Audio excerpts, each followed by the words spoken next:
জন্ম আমার নবীর যুগে ওলে কেমন হতো, জন্ম আমার নবীর যুগে ওলে কেমন হতো। দু নয়নে রাসূল পাক দেখিলে কেমন হতো, দু নয়নে রাসূল পাক দেখিলে কেমন হতো। জন্ম আমার নবীর যুগে হলে কেমন হতো, জন্ম আমার নবীর যুগে হলে কেমন হতো। আমরা হুজুরের নতুন বাড়িতে যাচ্ছি।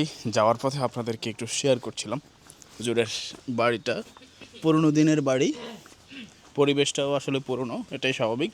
ঐতিহ্যবাহী একটি গ্রাম, যে গ্রামে যে বাড়িতে হুজুর জন্মগ্রহণ করেছিলেন এবং যে বাড়িতে হুজুর এখান থেকেই হুজুরের মা মারা গিয়েছেন, এই বাড়িতেই থাকা অবস্থায় আমরা সেই বাড়ি থেকে বেরিয়ে হুজুরের নতুন বাড়ির উদ্দেশ্যে রওনা হয়েছি। ঠিক নতুন বাড়িতে যাওয়ার পথে আপনাদের সাথে আমি শেয়ার করছি। আমার পাশে আছে বন্ধুবর মুফতি শরীফুল ইসলাম জামালপুরী। আসসালামু আলাইকুম। আমাদের শায়েখ ইলিয়াস রহমান জিহাদি হুজুরকে মানুষের দূর থেকে যেভাবে মানুষের মন্তব্য, বিভিন্ন মন্তব্য, উলামায়ে কেরামের প্রতি তো মন্তব্য আছে মানুষের, এটা থাকবে একদম নবীজির আমল থেকে শুরু করে শেষ পর্যন্ত থাকবেই। তবে আলহামদুলিল্লাহ আমি হুজুরের সাথে এর আগেও একাধিকবার দেখা করেছি। উলামায়ে কেরাম ভালো করলেও খারাপ, খারাপ করলেও খারাপ, এমন অবস্থা। তো আলহামদুলিল্লাহ আমি আসার পরে আমি যেটা দেখছি যে আসলে হুজুরের মতো মানে মানসিকতা আসলে আমার কখনো আমি আসলে দেখি নাই। হুজুরের যে মানসিকতা, মানে কাছে আসার পর আসলে আমরা দূর থেকে অনেক ভাই, বিশেষ করে আমাদের বাংলাদেশের মধ্যেই অনেক উলামায়ে কেরাম আছে, বিশেষ করে মাদ্রাসার ছাত্ররা আছে, আর পাশাপাশি অনেক আমজনতাও আছে যারা হুজুরকে নিয়ে মন্তব্য করেন।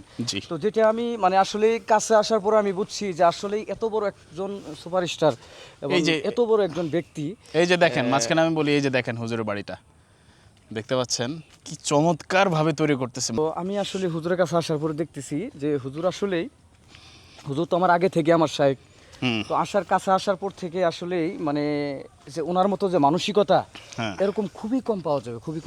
আসলে সত্যি কথা। আসলে আমি 2017 সাল থেকে হুজুরের সাথে কাজ করতেছি, মিডিয়া যুক্ত হয়েছি মিডিয়াতে, আমার জীবন্ত মিডিয়া, আপনারা অনেকে জানেন।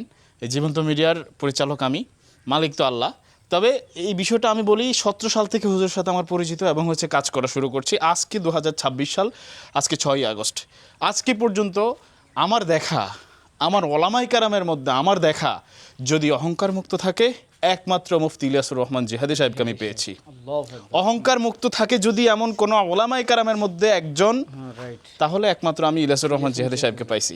আর ওনারই গ্রামের বাড়িতে ঠিক আজকে আমি চলে এলাম। প্রিয় দর্শক, আমি রাজন পাটোয়ারি। এই যে দেখেন, রেহালের আদলে হুজুর বরাবরেরই ভিডিও করে, এই রেহালের আদলে এই যে এই বাড়িটি শুরু করছি, আপনাদেরকে দেখাবো। আমরা ভিতরে যাই, প্রিয় দর্শক চলেন আমরা ভিতরে যাব, একটু দেখাই আপনাদেরকে।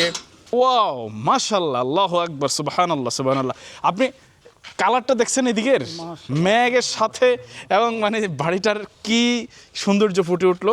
হুজুরে মাহফিল করে যে হাদিয়া টাকা পায়, এই টাকা দিয়েই কিন্তু এই বাড়িটি নির্মাণ করেছেন। এই বাড়ির মধ্যে তাও কি জানেন, হুজুর নিজে একা থাকবেন তা না, এই বাড়িটাই হচ্ছে মহিলা মাদ্রাসা, এই বাড়িটাই হচ্ছে হুজুরের বাসভবন। এই অংশটি হবে বালকদের মাদ্রাসা, হেফজখানা নুরানি বিভাগ, আর এখানে হবে মহিলা মাদ্রাসা। দেখেন প্রিয় দর্শক, আমরা আজকে যেহেতু আমার সাথে আছে বন্ধুবর মুফতি শরীফুল ইসলাম জামালপুরী, আমরা শরীফুল ইসলাম জামালপুরীর কাছ থেকে একটা সঙ্গীত শুনবো।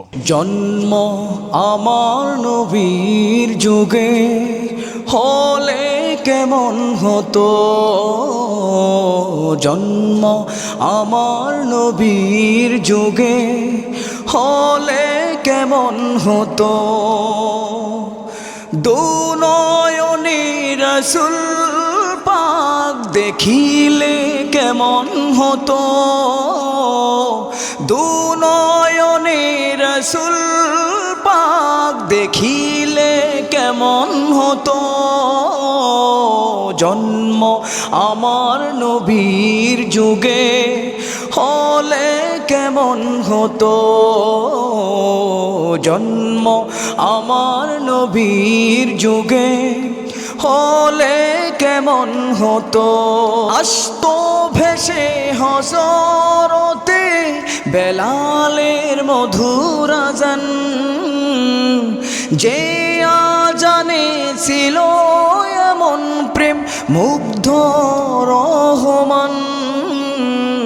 দয়াল নবীর পিছে নামাজ পড়লে কেমন হতো,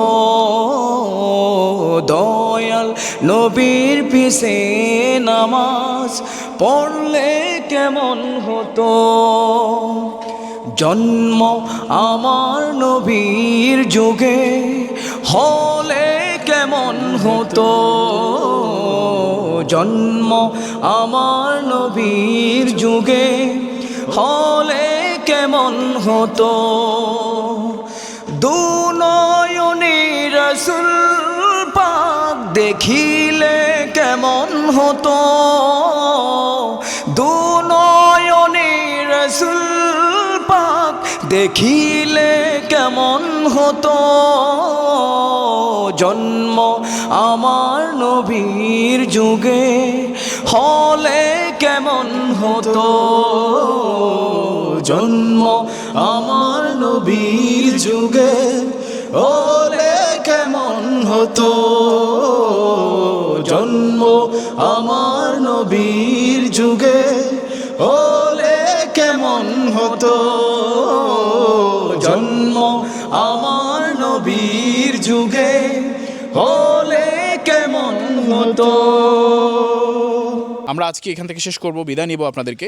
মুফতি ইলিয়াসুর রহমান জিহাদি সাহেব, আমাদের প্রিয় শায়েখ, ওনার এই নতুন বাড়ি থেকে অন্য একদিন দেখা হবে আপনাদের সাথে, কোনো একদিন নেক্সট কোনো ভিডিওতে হুজুরের সাথে আবারও কোনো একটা এপিসোডে। প্রিয় দর্শক, সেই পর্যন্ত সবাই ভালো থাকুন, সুস্থ থাকুন। আজকে যারা আমার ভিডিওগুলো দেখছেন, যদি ভালো লেগে থাকে লাইক, কমেন্ট, শেয়ার এবং সাবস্ক্রাইব করতে বলবেন না। প্রিয় দর্শক, যে যেখান থেকে দেখছেন সবাইকে সালাম এবং আন্তরিক মোবারকবাদ জানিয়ে শেষ করছি। আসসালামু আলাইকুম রহমতুল্লাহ।